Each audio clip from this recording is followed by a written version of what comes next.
మాఘమాసం కృష్ణపక్షంలో వచ్చే ఈ ఏకాదశిని గురించి తనకు వివరించమని ధర్మరాజు ఒకసారి శ్రీకృష్ణుని అడిగాడు. దానికి ప్రత్యుత్తరముగా శ్రీకృష్ణుడు, ఈ ఏకాదశి వ్రతాన్ని పాటించడం ద్వారా అన్ని పాపాలు ఒకేసారి నశించిపోతాయి.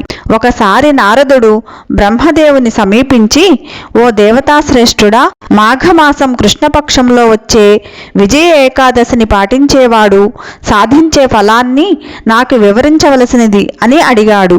అది వినిన బ్రహ్మదేవుడు నారదునితో, పుత్ర, ఈ పురాతన వృత్తాంతం అత్యంత పవిత్రమైనది, సకల పాపాలను నశింపజేసేది. పేరుకు తగినట్లుగా ఇది నిజానికి గొప్ప ఫలితాలను ఇస్తుంది. ఈ విజయ ఏకాదశి మనిషికి నిస్సందేహంగా విజయాన్ని చేకూరుస్తుంది. తండ్రి ఆజ్ఞను నెరవేర్చడానికి శ్రీరామచంద్రుడు తన భార్య సీతతోనూ సోదరుడు లక్ష్మణునితోనూ 14 ఏండ్లు వనవాసానికి వెళ్ళినప్పుడు గోదావరి తీరంలోని పంచవటి అనే రమ్యమైన అరణ్య ప్రాంతంలో కొంతకాలం నివసించాడు. వారు ఆ వనంలో ఉన్నప్పుడే దానవరాజగు రావణుడు సీతాదేవిని అపహరించాడు. సీతావియోగంతో శ్రీరాముడు దుఃఖ సముద్రంలో మునిగిపోయాడు. సీతాన్వేషణలో శ్రీరాముడు అడవిలో తిరుగుతూ మరణింపనున్న పక్షిరాజు జటాయువును కలిశాడు. సీతను గురించి సమస్తం శ్రీరామునికి తెలియజేసిన జటాయువు ఈ జగత్తును వీడి వైకుంఠానికి వెళ్ళాడు.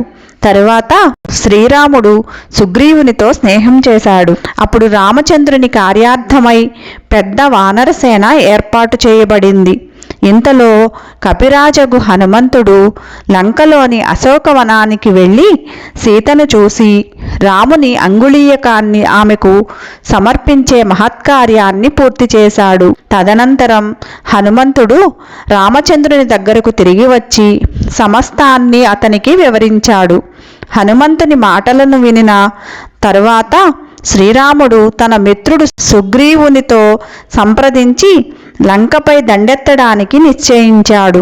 అప్పుడు శ్రీరాముడు పెద్ద వానరసేనతో సముద్ర తీరానికి అరుదించి లక్ష్మణుని ఉద్దేశించి, తిమింగలాలు, మొసళ్ళు వంటి భయంకరమైన జలచరాలతో నిండినట్టి ఈ అగాధమైన సముద్రాన్ని మనం ఎలా దాటగలం అని అన్నాడు. రాముని మాటలకు ప్రత్యుత్తరముగా లక్ష్మణుడు, ఓ ఆదిపురుష, నీవు దేవదేవుడవు. ఈ ద్వీపంలోనే బకదాల్భ్యుడనే ముని ఉన్నాడు.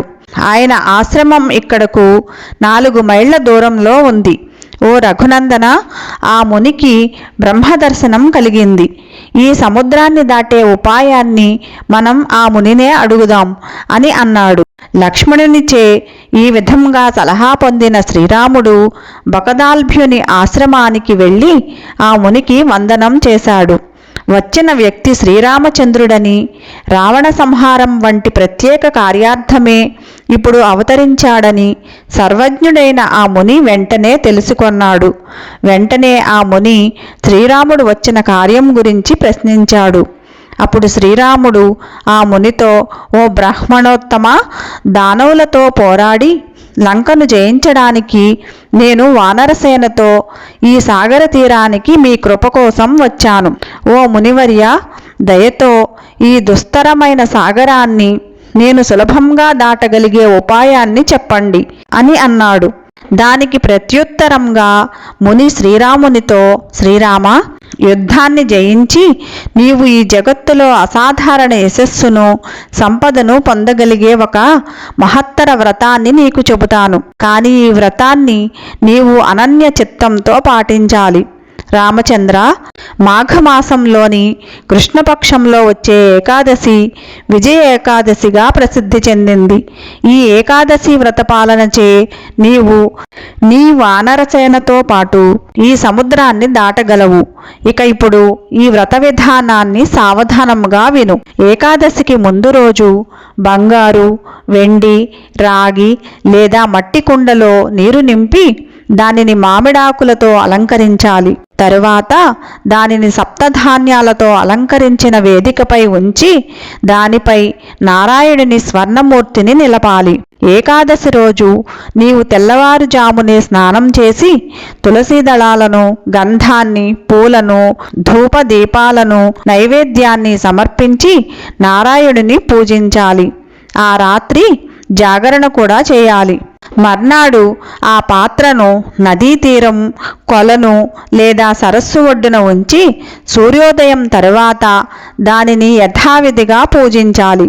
ఆ తరువాత నారాయణుని మూర్తితో పాటు ఆ పాత్రను బ్రహ్మచర్య వ్రతాన్ని పాటిస్తున్న బ్రాహ్మణునికి దానం చేయాలి. ఈ విధంగా చేస్తే నీవు నిశ్చయంగా నీ శత్రువులను ఓడిస్తావు అని అన్నాడు. ముని ఆదేశానుసారం శ్రీరామచంద్రుడు ఈ ఏకాదశి వ్రతాన్ని పాటించి ఫలితంగా విజయాన్ని సాధించాడు. ఈ ఏకాదశి వ్రతాన్ని యథావిధిగా పాటించే వ్యక్తి ఖచ్చితంగా ఇహపరాలలో విజయాన్ని సాధిస్తాడు. ఈ ప్రకారంగా నారదునితో పలుకుతున్న బ్రహ్మదేవుడు అతనితో, పుత్ర, ప్రతి మానవుడు ఈ విజయ ఏకాదశి వ్రతాన్ని తప్పకుండా పాటించాలి. ఈ విజయ ఏకాదశి మహిమ మనిషి యొక్క సమస్త పాపాలను నశింపచేస్తుంది అని పలికాడు. ఈ ఏకాదశి మహత్యాన్ని చదివేవాడు, వినేవాడు వాజపేయ యజ్ఞ ఫలితాన్ని పొందుతాడు.